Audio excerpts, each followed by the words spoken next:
नमस्कार, खास खबर में आप सभी का स्वागत है। मैं हूं आपके साथ सुनीता पटेल। खास खबर में आप बात करते हैं उन खबरों की जो सत्ता के गलियारों में दिन भर बनी रही चर्चा का विषय।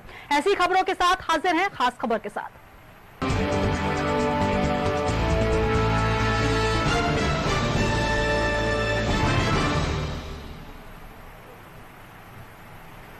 तो आइए सबसे पहले बात करेंगे छत्तीसगढ़ विधानसभा की, जहां बजट सत्र की शुरुआत हो चुकी है। पहले दिन राज्यपाल अनुसुईया उइके के अभिभाषण के साथ सत्र का आगाज हुआ।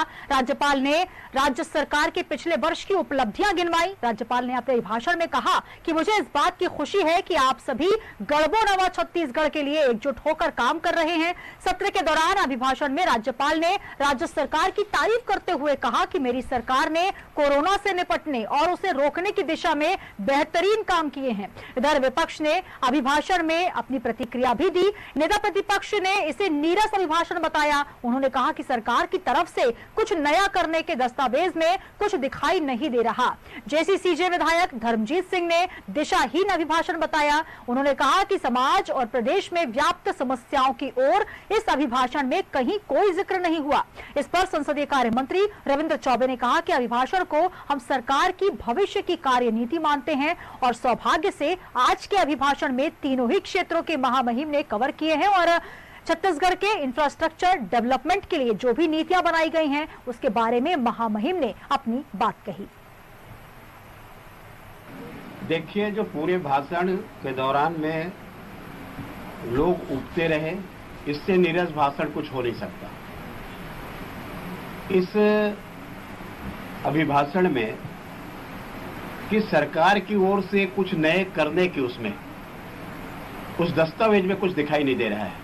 ये बहुत ही नीरस, लचर, दिशाहीन और जो समाज और जो प्रदेश में व्याप्त समस्याएं हैं उनकी ओर इस अभिभाषण में कहीं पर भी कोई जिक्र नहीं हुआ है। कानून और व्यवस्था की स्थिति आप स्वयं जानते हैं कि पूरे प्रदेश में, स्वयं राजधानी में बहुत लचर है, लेकिन कानून व्यवस्था के बारे में एक शब्द नहीं कहा गया। बेरोजगार नौजवान जो इस सरकार के वायदे पर उम्मीद लगा करके बैठे हैं कि उन्हें 2500 रुपया बेरोजगारी भत्ता मिलेगा, उसके बारे में कोई जिक्र नहीं हुआ। अभिभाषण को हम सरकार के भविष्य का कार्य नीति मानते हैं और सौभाग्य से आज के अभिभाषण में तीनों क्षेत्रों को महामहिम ने कवर किया है। छत्तीसगढ़ के इंफ्रास्ट्रक्चर डेवलपमेंट के लिए जो नीतियां हैं उसके बारे में महामहिम जी ने अपनी बात कही। छत्तीसगढ़ के गरीबी उन्मूलन की जो योजनाएं हैं, हितग्राही मूलक की सारी योजनाओं का जिक्र इसमें किया गया। तो छत्तीसगढ़ विधानसभा का बजट सत्र की आज से शुरुआत हुई। अभिभाषण के साथ राज्यपाल अनुसुईया उइके का अभिभाषण हुआ, जिसको लेकर पक्ष और विपक्ष दोनों ही अपनी प्रतिक्रियाएं दे रहे हैं। आपको बता दें कि अभिभाषण में जहां राज्यपाल अनुसुईया उइके ने तमाम बिंदुओं को छूने का प्रयास किया, उनका कहना है कि इस कोरोना की घड़ी में सरकार ने हर वो संभव प्रयास किए हैं जो कि छत्तीसगढ़ की जनता के लिए सुखद और उनकी भलाई के लिए थे। कोरोना से निपटने, उसे रोकने की दिशा में बेहतरीन काम सरकार की तरफ से किए गए। और साथ ही सत्र के दौरान अभिभाषण में राज्यपाल ने छत्तीसगढ़ की एकजुटता के लिए भी संकेत दिए और गढ़बो नवा छत्तीसगढ़ के लिए एकजुट कार्य करने की बात सरकार की तरफ से कही। तो वहीं विपक्ष ने इस अभिभाषण को नीरस करार दिया। आपको बता दें कि इस अभिभाषण के बाद जो प्रतिक्रियाएं आई हैं, नेता प्रतिपक्ष ने इसे नीरस अभिभाषण कहा। उन्होंने कहा कि सरकार की तरफ से कुछ नया करने के दस्तावेज में ऐसा नजर नहीं आया। तो वहीं जेसीसीजे की विधायक की तरफ से भी प्रतिक्रिया आई। धर्मजीत सिंह ने कहा कि दिशाहीन अभिभाषण है।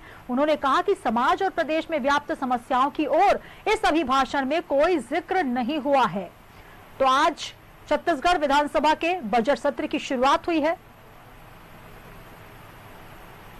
और हमारे साथ स्टेट हेड छत्तीसगढ़ नितिन चौबे जी जुड़ रहे हैं। नितिन जी, आज से अभिभाषण के साथ छत्तीसगढ़ विधानसभा के बजट सत्र की शुरुआत हुई, लेकिन जिस प्रकार से राज्यपाल अनुसुईया उइके ने तमाम बिंदुओं को छूने का प्रयास किया, अब इसको लेकर प्रतिक्रियाएं जिस तरीके से आई हैं, इससे अभिभाषण को नीरस करार दिया जा रहा है विपक्ष की तरफ से।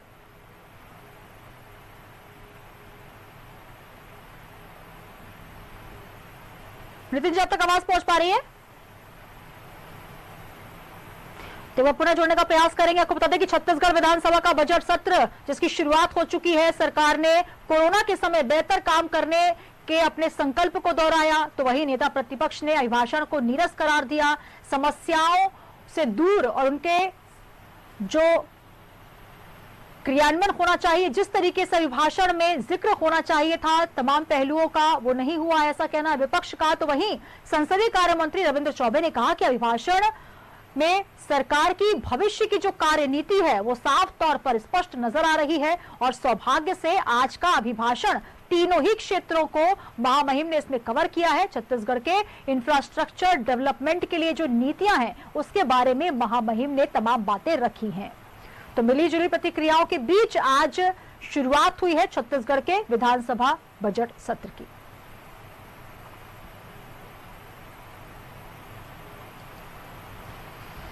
तो नवा छत्तीसगढ़ के लिए एकजुट होकर काम कर रही है सरकार, ये कहना है अनुसुईया उइके, राज्यपाल, जिन्होंने साफ तौर पर कहा अभिभाषण का जिक्र करते हुए, और वही नेता प्रतिपक्ष ने इस अभिभाषण को नीरस करार दिया है।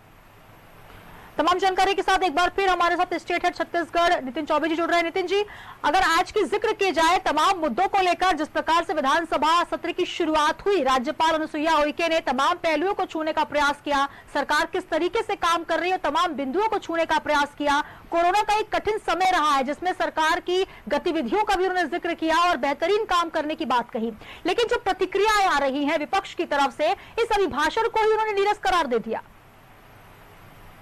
जी, निश्चित तौर पे ये भी एक संसदीय परंपरा के थोड़ा सा अलग हटके प्रतिक्रिया देखने को मिली सुनीता। मैं कहूंगा कि राज्यपाल के अभिभाषण पे भी टीका टिप्पणियां सुनने कहने के पीछे नहीं हटा विपक्ष।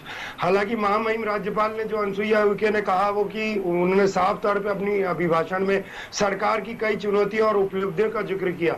उन्होंने अपने अभिभाषण में कहा कि मेरी सरकार को उनकी उत्कृष्ट नीतियों के 11 राष्ट्रीय पुरस्कार मिल चुके हैं, और उसके साथ ही साथ कोरोना काल का जिक्र करते हुए उन्होंने कहा कि जिस तरह से तुम्हार सरकार वाले पैटर्न पर लोगों को अन्न पहुंचा, गरीब मजदूरों को पलायन में उनके सरकार ने उनके घर तक पहुंचाया, रेडी टू ईट फूड लोगों के घरों तक पहुंचा, और जिस तरह का शिक्षा का प्रचार प्रसार लॉकडाउन के दौरान घर घर किया गया ऑनलाइन या लाउड स्पीकर्स के माध्यम से, नरवा गरवा गुरुआ भाड़ी जो इस पैटर्न पे सरकार चल रही है, और खास कर की छत्तीसगढ़ सरकार का जो पैटर्न है गढ़बो नवा छत्तीसगढ़, उस तर्ज पर छत्तीसगढ़ सरकार काम कर रही है, ये जिक्र महामहिम ने किया।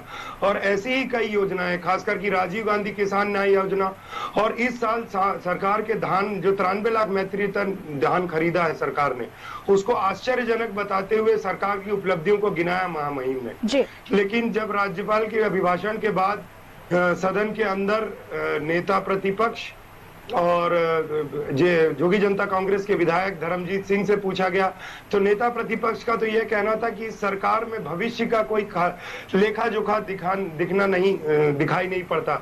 अभिभाषण में पूरी तरह से नीरस था, लोग इसमें ऊँग रहे थे जब राज्यपाल अभिभाषण पढ़ रही थी।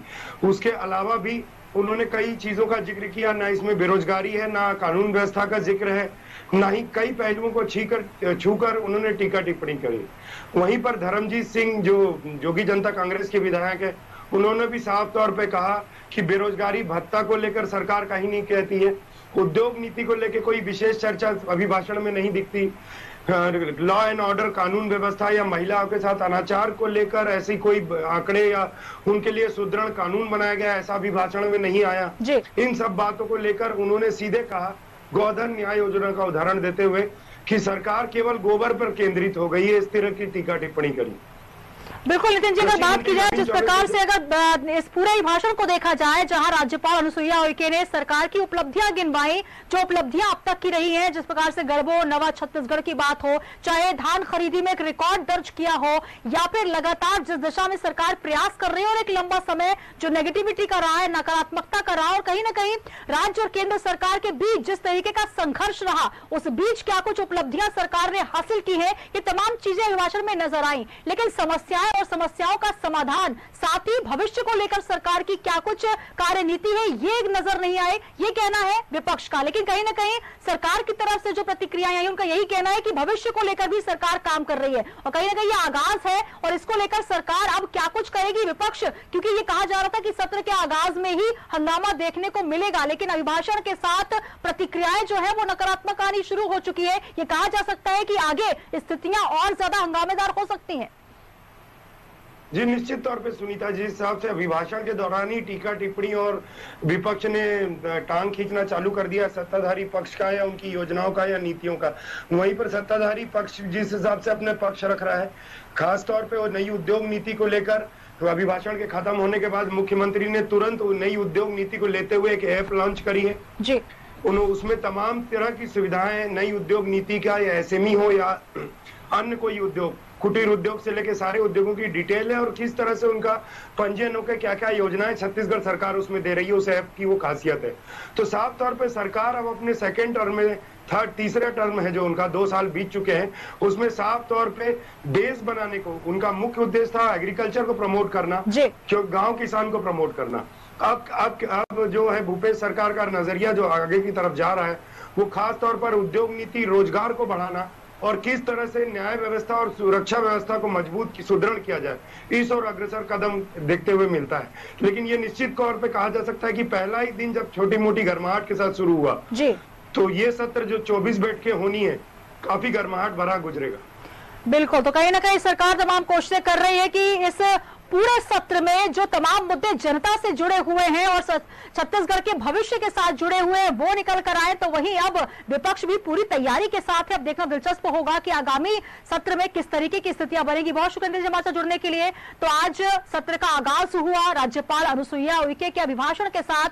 अभिभाषण में जिस प्रकार की प्रतिक्रियाएं हैं उसमें साफ तौर पर जेसीसीजे विधायक धर्मजीत सिंह हो या नेता प्रतिपक्ष, उन्होंने इस अभिभाषण को ही दिशाहीन करार दिया। उनका कहना है कि समाज और प्रदेश में जो समस्याएं लगातार देखने को मिल रही हैं उसका इस अभिभाषण में कोई जिक्र नहीं। तो वहीं सत्ता पक्ष में साफ तौर पर यह प्रतिक्रिया है कि अभिभाषण को हम सरकार की भविष्य की कार्यनीति मानते हैं।